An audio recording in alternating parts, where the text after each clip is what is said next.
RasaSswadमध्ये आपलं स्वागत आहे। आज आपण बघणार आहोत तांदळाच्या पिठाच्या सुकवलेल्या चकल्या। त्यासाठी लागणारे साहित्य बघूया। 1 वाटी तांदळाचं पीठ। त्यासाठी आपण तांदूळ रात्रभर भिजत ठेवले होते आणि दुसऱ्या दिवशी पूर्ण दिवस हवेवरती सुकून चक्कीवरती बारीक पीठ दळून आणलं आहे। अर्धा चमचा मिरची पावडर, चवीनुसार मीठ आणि चिमूटभर हळद। आता आपण तांदळाची चकली करायला घेऊया। पाणी घालूया।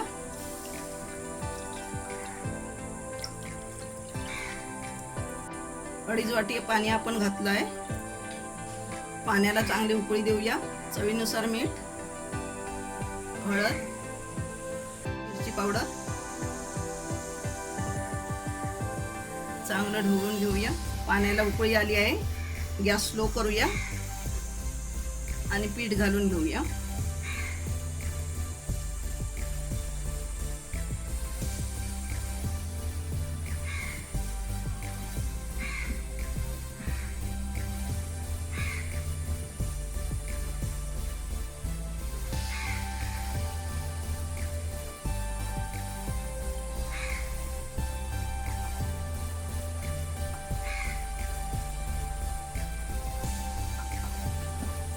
चवीसाठी आपण 1 छोटा चमचावर जिरं टाकूया।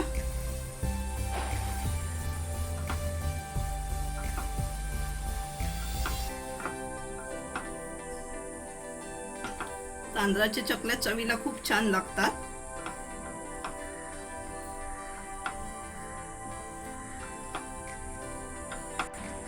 उन्हाळ्यामध्ये असे तांदळाच्या चकल्या बनवल्या तर आपल्याला घरगुती अशी कधी पण चकल्या बनवून खायला मिळतात।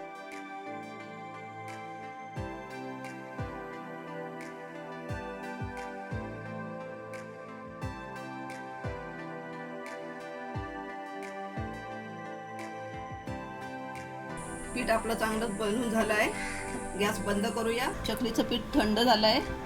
आपण मळून घेऊया।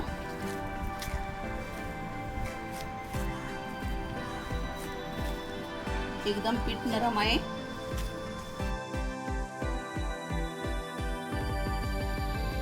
त्यामध्ये मी थोडंसं जिरं वापरलं आहे। तुम्हाला पाहिजे तर तीळ पण वापरू शकता। पीठ व्यवस्थित मळून झालं आहे।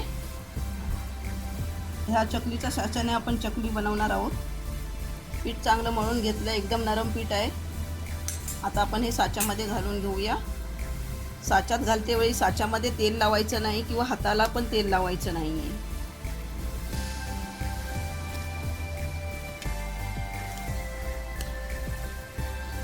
तेल न वापरताच आपण हा पदार्थ बनवायचा आहे। साचा बंद करून घेऊया।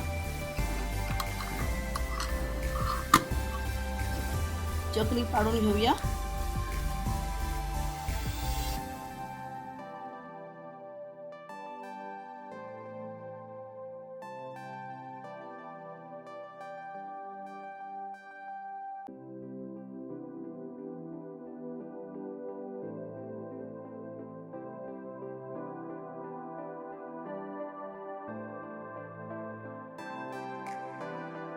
चकल्या पाडते वेळीच आपण प्लास्टिकच्या पेपरवरती पाडवायचे आहेत, कारण जर प्लेटवरती पाडले आणि नंतर आपण ते सुकत घालते वेळी प्लास्टिकच्या पेपरवर घातल्या तर तुटण्याची शक्यता आहे। म्हणून हे प्लास्टिकच्या पेपरवरतीच काढायचे आहेत। मी तुम्हाला दाखवण्यासाठी म्हणून हे प्लेटमध्ये दाखवत आहे। पाडलेल्या चकल्या किती सुंदर दिसत आहेत, तशाच चवीला पण हे चकल्या छान लागतात। आता आपण सुकून घेऊया।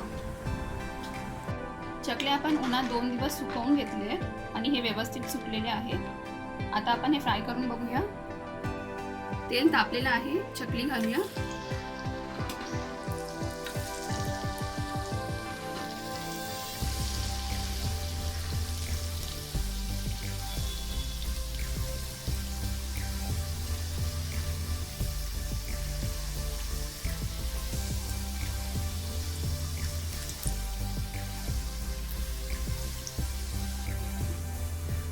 चकल्या फुलून आले आहेत आणि व्यवस्थित फ्राय झाले। आता हे काढून घेऊया। चकल्या पण फ्राय करून घेतले, खूप खुसखुशीत झाले आणि चवीला पण खूप छान लागतात। आणि आता उन्हाळा पण सुरू आहे आणि हे करायला पण खूप सोपे आहे। तर असे चकले तुम्ही नक्की करून बघा आणि मला कळवा कसे होतात ते। हा व्हिडिओ आवडला असेल तर लाईक करा आणि RasaSswadला सबस्क्राईब करा। धन्यवाद।